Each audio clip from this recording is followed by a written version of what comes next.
peut-être des qu'on orange. On va joindre David Proulx quelque part dans son char. Salut, David. Bonjour, Benoît. Ouais, t'es en chemin, quoi? Ben, j'avais prévu te prendre à partir de la Société des arts technologiques, mais le trafic et le stationnement étant ce qu'il est à Montréal, j'ai pas été capable de me rendre à temps, donc... OK, il n'y a pas de trouble. Il n'y a pas de trouble. L'intelligence artificielle peut-elle aider à choisir pour qui voter aux élections municipales? Je t'en prie. Ben écoute, je voulais faire une suggestion aux gens. Je pense que nos auditeurs sont quand même assez politisés et informés, mais ils ont probablement des amis qu'ils ne le sont pas. Et là, je me suis dit, comment on pourrait utiliser l'intelligence artificielle pour aider la démocratie? Parce qu'une démocratie fonctionne uniquement quand les gens sont informés. Il y a des études, puis tu peux les rechercher, là, c'est assez troublant, que juste en fonction du menton d'un candidat, ça va grandement influencer comment les électeurs non informés vont voter. C'est quand même triste, puis il faut essayer de défaire ça. Bon, ça, c'est basé sur la compétence, l'intégrité, l'honnêteté, sur le menton du candidat. C'est rassurant des espoirs. Puis, je suis sûr que Cybèle peut checker ça, puis elle va trouver l'étude en 30 secondes. Fait que là, je me suis dit, comment je peux faire ma part? Parce que là, c'est cette semaine. J'aurais voulu continuer de parler de sécurité, mais les gens se font une tête pas mal cette semaine, là, puis peut-être même un peu pour ceux qui ont voté par anticipation la semaine passée. Donc, comment je peux faire ma part? Donc, voici des suggestions. Tu peux utiliser les modèles OpenAI ou Perplexity ou Gemini ou Claude ou Grok pour demander pour qui je devrais voter si telle chose sont importantes pour moi. Ça, c'est la chose la plus facile que tu peux faire. Si tu veux bien le faire, tu commences par demander à l'AI quelles questions devrais-tu me demander pour m'aider à savoir pour qui je dois voter aux prochaines élections municipales. Puis là, il va te poser une série de questions. Tu réponds aux questions, puis en répondant aux questions, tu lui dis, étant un citoyen de, puis tu mets ta ville, dis-moi pour qui je devrais voter. Et là, il y a une chose importante que j'ai expliquée aux gens, c'est une requête, un prompt ou une inférence standard versus une avec raisonnement. Puis je vais l'expliquer très simplement. OK? Mm-hmm.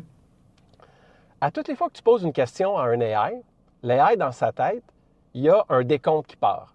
Okay? Il y a comme un peu la chanson de Géopardy. Là. Puis avant la fin de la chanson, l'IA, il faut qu'il te donne une réponse.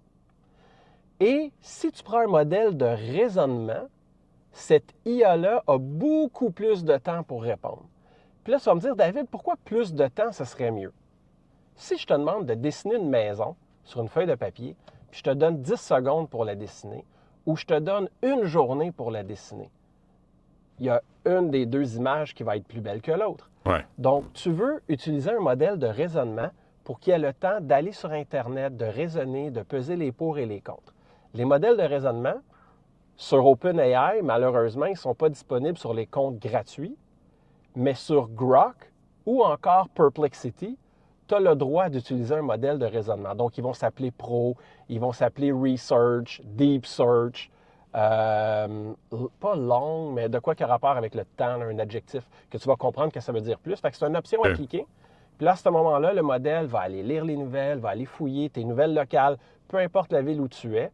Puis, il va pouvoir t'aider à prendre une bonne décision. Fait que si, par exemple... Mais David, pour... ouais, je une parenthèse, mais il y a des fois, je l'utilise, là, parce qu'on est deux à préparer l'émission. Fait que là, on va utiliser toutes les ressources possibles et nécessaires. Et souvent, Grok, j'utilise Grok, puis il me donne les références. Là. Il me donne dans tel magazine, tel journal, telle affaire. Et ça, moi, je trouve ça rassurant. Là. Il sort pas ça de n'importe où.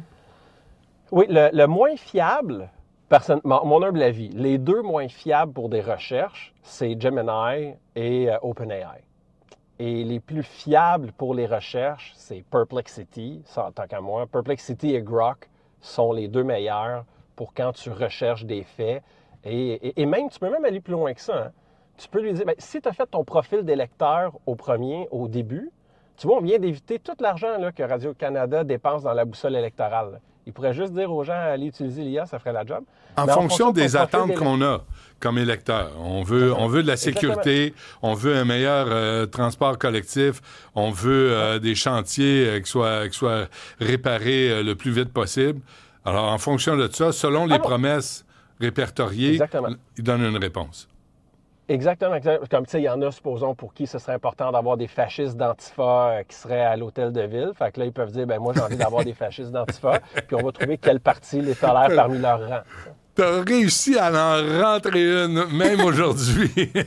Écoute, c'est un don que j'ai. C'est un don que j'ai. Un don et un devoir. Ah oui, citoyen. OK.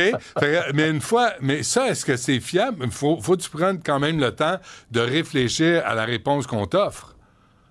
Ouais, oui, la réflexion est toujours de mise. Mais est-ce tout le monde qui a envie de mettre l'effort cognitif de réfléchir? Tu sais, en le faisant avec Grok ou Perplexity, tu as les sources, tu es capable d'aller lire les sources.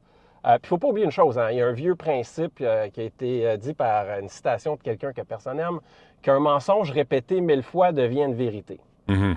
Donc, quand un mensonge a été répété 1000 fois en ligne, puis que l'IA va faire ses recherches, il risque de le considérer comme une vérité aussi. Donc, ça ne remplace pas le jugement critique. Puis, on ne dit pas aux gens, donnez tout votre jugement à OpenAI, mais encore une fois, ce n'est pas pour nos auditeurs. Nos auditeurs sont politisés et informés. C'est un outil. C'est pour leurs amis.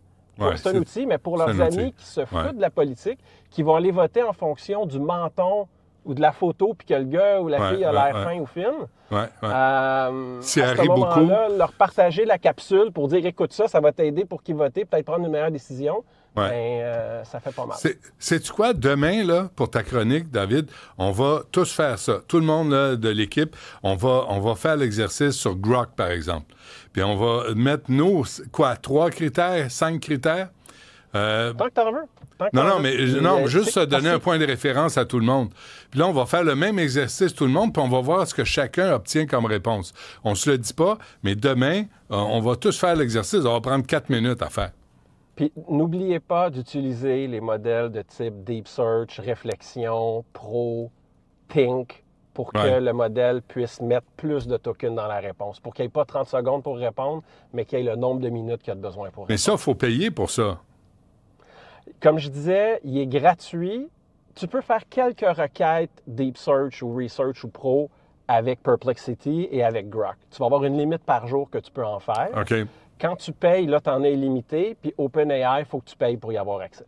OK. Bon, c'est parfait. Bon, je te laisse aller. Sois prudent sur la route. On se reparle. Mais demain, on fait l'exercice. Toi aussi, tu le fais, là, David. Là. Moi, je veux voir quels sont tes critères. Je devine un peu. Mais quels sont tes critères? Puis qu'est-ce qu'on va t'offrir comme réponse? Moi, piste cyclable, piste cyclable, piste cyclable. C'est noté. David Pro, merci. À demain. À demain.